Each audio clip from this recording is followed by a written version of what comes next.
everybody, and welcome to my channel.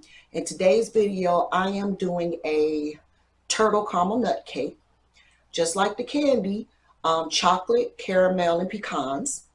And during this video you'll see me using two different types of cake.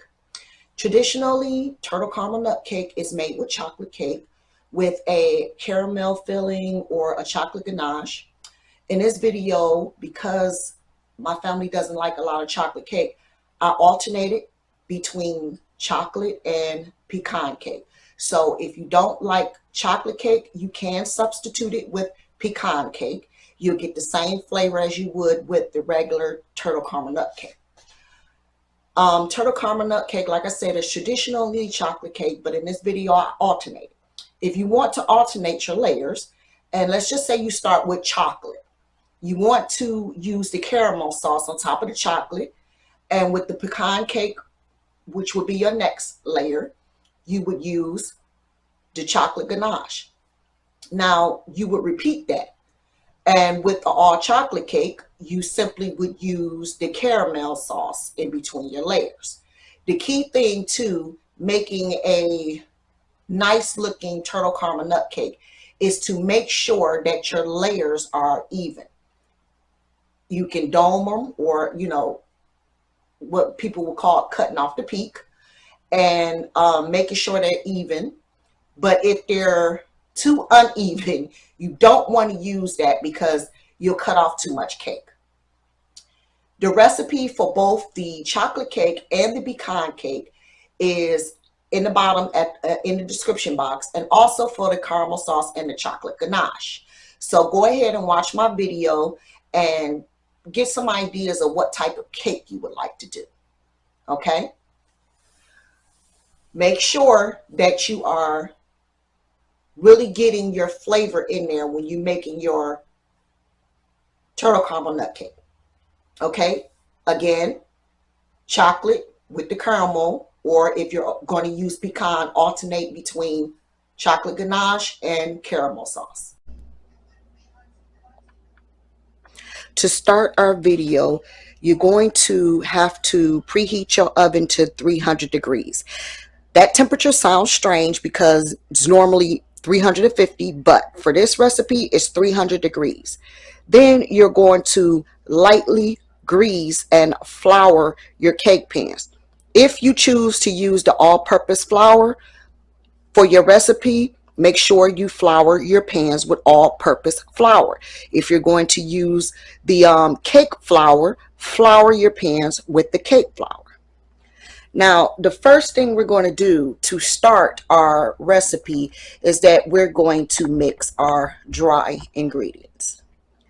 And over here, I've already mixed our dry ingredients together.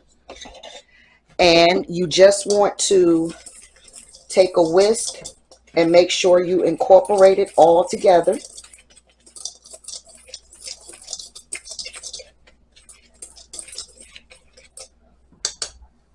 And next would come our wet ingredients, which you can melt your butter. I just put it at room temperature.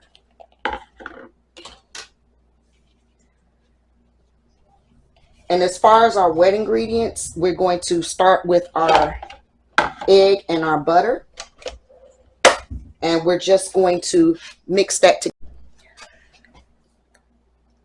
After mixing this together for about 30 seconds, I'm going to add my milk. And I only did this because I used room temperature butter.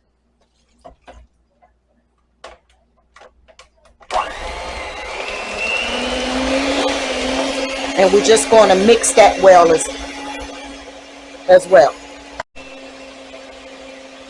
Next, we're going to add in our vanilla and our hot water.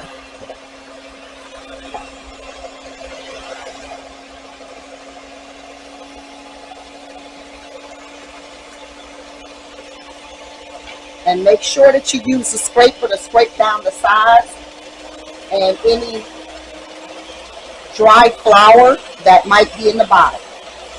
After mixing for a whole minute, it is time to pour them into the batter into our greased and floured cake pan, and make sure you evenly divide it. Now with using the full recipe, it would normally call for 3 8-inch cake pans, but like most households, I only have 2, so I have to work with 2 at a time. And once my cake bake and cool, I have to transfer it onto a wire wrap to finish cooling, and then pour the rest of my batter in one of my cake pans to use to get all 3 of the cakes. So with these 2 cake pans right now, I am going to put them in the oven. Once your cake comes out of the oven, you want to cool your cake while it's still in the pan, because if you try to transfer it over to a cooling rack or a plate or anything, it will break apart. So allow it to cool while it's still inside the pan before you transfer it over. And if you have a point in your cake where it's high in the middle, that would be called a peak or a dome, you want to take a serrated knife and cut that off. Also, if your cake is unlevel in general, you also want to take a serrated knife, and at the lowest part, from low to high, at the lowest part, you want to take your serrated knife to the lowest part and cut it to even it, especially for layered cakes. My particular cakes, I didn't fill up my pan all the way because I didn't want them to be too high, because even though I'm doing a turtle a turtle caramel cake, I wanted to do something a little different. So I'm doing layers, but I'm also doing something different. But you know, do the recipe that the cake is called for. And don't mind me. I'm just trying a new recipe as I go along and show you how to do this cake. For the caramel sauce, you can follow the recipe in the description box. But for this right here, I decided to just go ahead and melt down some caramel bits and add my heavy whipping cream. And the only reason why I'm doing it this way right now is because the recipe for the caramel sauce, to make it yourself from scratch, calls for butter, and I just do not want to use any more of my butter. You know, butter is getting expensive, and I had these caramel bits, so I'm just going to melt these down and add my heavy whipping cream and instant caramel sauce. Once you've melted your made your caramel sauce, you want to allow it to cool, because you don't want to put it on the cake frosting while it's warm, because it'll cause a runoff. And while it's in the refrigerator cooling off, you can frost your first layer of cake. When you frost your cake, you want to make sure that you put a little well around your cake to keep your sauce from running off the side.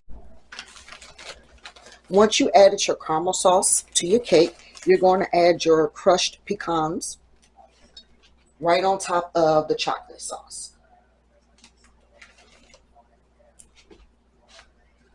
You really want to try to have these in the smallest pieces as possible.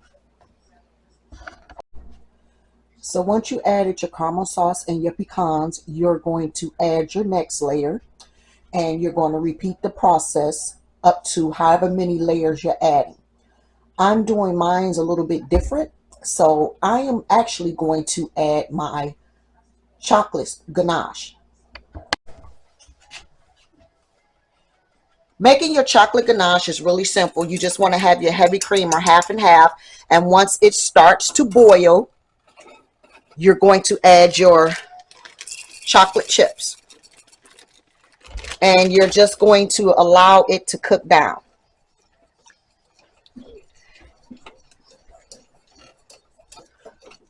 You're going to turn off your heat and allow it to melt into your hot mixture, into your hot whipped cream, or half and half.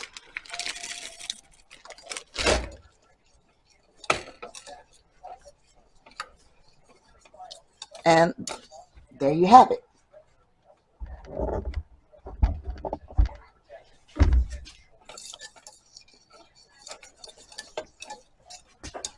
chocolate ganache.